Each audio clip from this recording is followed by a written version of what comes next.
I'm going to start a new document. This will be US paper landscape. You should have that preset. Click OK. The first thing that I want to show you to make sure you know how to do it is that you can copy and paste multiple pictures into the same image and have them overlap. So if I search for an image of, in this case, waterfalls, and I can adjust the tool so I can get, let's say, a large size. And remember that I can wait for this line to clear up, for the picture to clear up so that I can actually copy the large size. Right click and copy image, paste that into Photoshop, and then if I need to resize it, I can do that by clicking Control T. I can also find that on Edit and Free Transform, but I always use the keyboard shortcut. And I can resize that by dragging. I can rotate it by putting my cursor above one of the corners or outside one of the corners. So I can rotate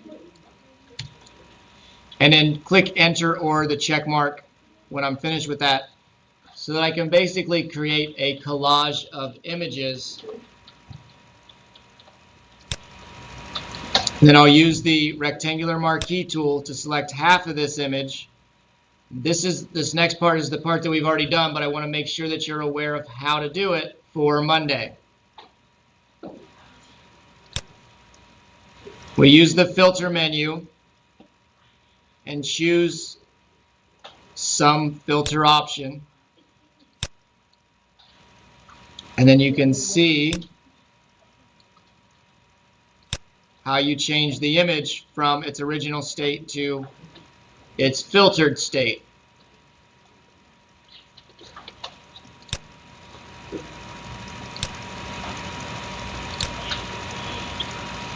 So this image is going to copy in small because the preview came up pretty small. But I can resize this.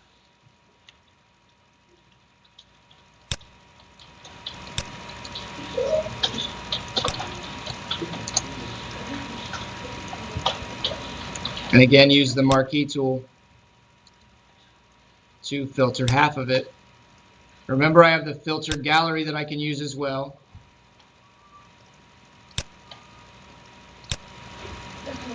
And I can change all these settings.